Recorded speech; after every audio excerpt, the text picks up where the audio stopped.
Waalaikumsalam warahmatullahi wabarakatuh.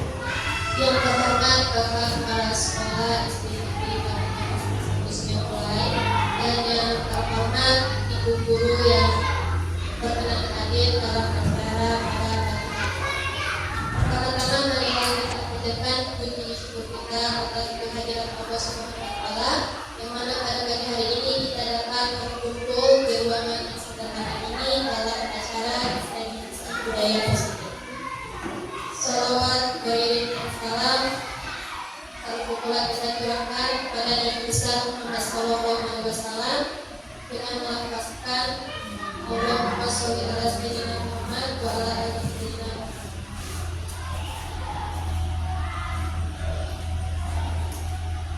Hadirin sekalian, marilah kita masuk pada acara pertama, yaitu membuka yang mana sedang berlangsung. Acara selanjutnya yaitu menyanyikan lagu Indonesia Raya. Kepada ibu guru sekalian, mohon untuk berdiri.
Acara selanjutnya yakni sosialisasi budaya positif yang akan disampaikan oleh Ibu Rizka Yusuf. Ada Ibu Rizka.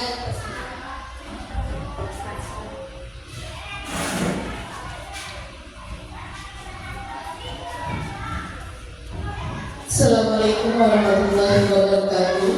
Waalaikumsalam warahmatullahi wabarakatuh.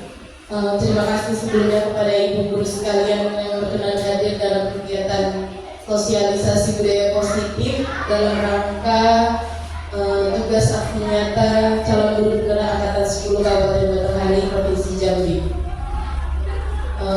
Sebelum memulai sosialisasi budaya positif ini, sebelum kita masuk ke budaya positif, izinkan saya menyampaikan filosofi atau dasarnya pendidikan di Indonesia, di mana pendidikan sekarang mengambil filosofi pendidikan dari Ki Hajar Dewantara. Menurut Ki Hajar Dewantara, pendidikan yang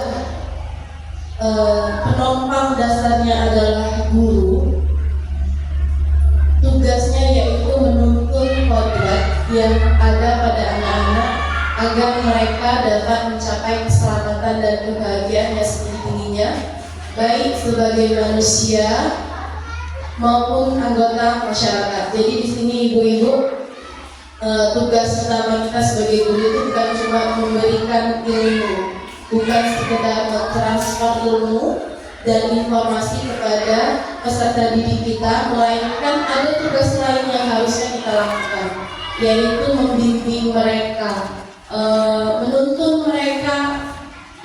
Jadi peran kita khususnya sebagai guru SD ini bukan hanya sekedar mengisi pelajaran. Jadi multi talenta, harus bisa melakukan bimbingan counseling, harus bisa mengarahkan bakat dan minat anak-anak didik kita sesuai kemampuan mereka.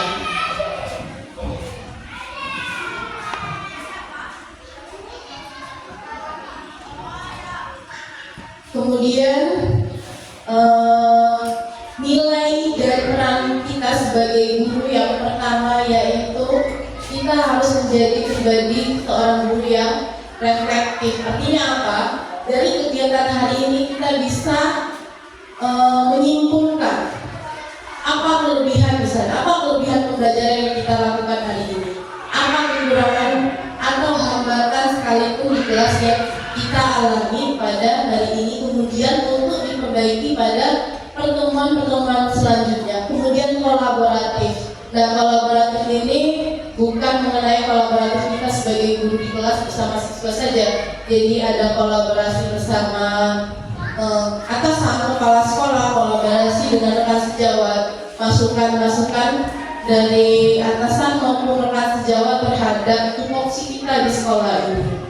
Ya, jadi kita bisa diskusi secara singkat mengenai sesuatu yang terkadang tidak bisa kita pecahkan sendiri, sesuatu yang terkadang kita membutuhkan saran dari orang lain. Ya.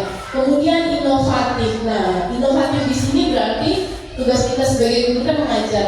Berarti kita harus melakukan inovasi pembelajaran supaya proses pembelajaran yang kita laksanakan itu dapat sampai kepada peserta didik dengan berbagai cara. Misal dari segi media, misal dari segi strategi, model, ya, atau metode dalam pembelajaran, sehingga apa yang kita inginkan hasil akhir pada peserta didik dapat dicapai dengan baik.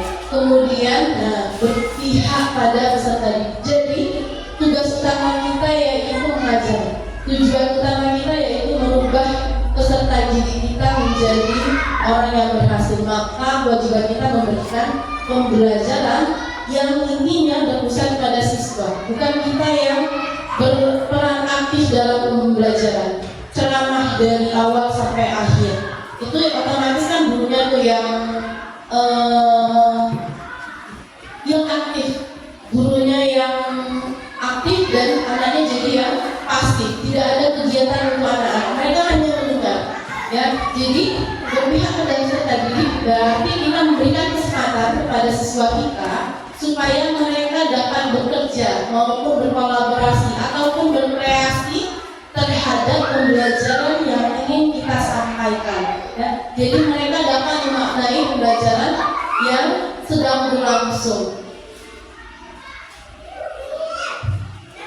Kemudian visi guru.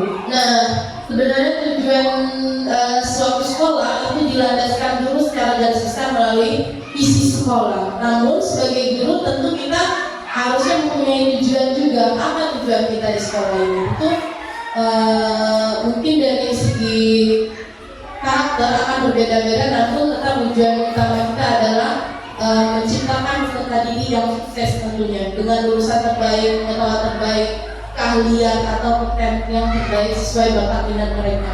Nah, visi guru ini dalam pendidikan adalah paradigma memuliakan kemanusiaan manusia di mana terbangunnya karakter cerdas pada diri peserta didik untuk menghadapi kehidupan secara berkarakter cerdas dalam berbagai bidang dan wilayah kehidupannya.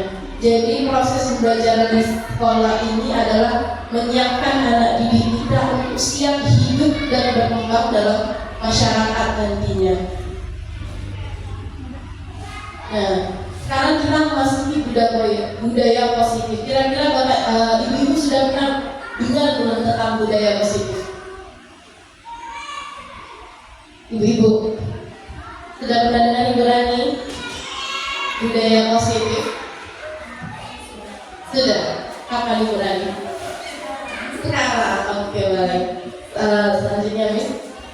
Nah, dari budaya positif ini nanti kita akan membahas tentang yang pertama adalah perubahan paradigma belajar. Yang kedua, disiplin positif. Kemudian yang ketiga adalah nilai-nilai kebajikan. Yang keempat, kebutuhan dasar manusia. Yang kelima, motivasi perilaku manusia. Yang keenam, posisi kontrol guru.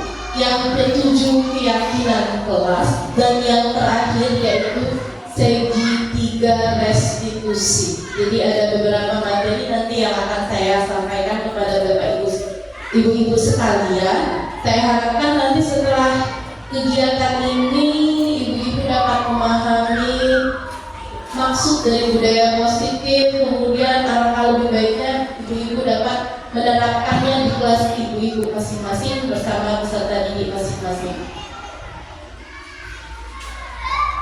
Nah, kemudian perubahan paradigma belajar. Nah, seperti yang kita tahu sekarang, kita pakai kurikulum Merdeka. Nah, patokan kita dalam kurikulum Merdeka yaitu profil pelajar Pancasila. Yang pertama, beriman, bertakwa kepada Tuhan Yang Maha Esa dan berakhlak mulia. Yang kedua, berkebinekaan global. Kemudian gotong royong, kreatif, bernalar kritis dan mandiri.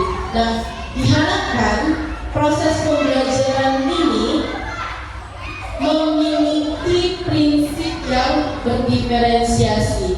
Maksudnya adalah disesuaikan dengan kebutuhan dan tahapan peserta didik untuk mencapai atau mewujudkan profil belajar Pancasila.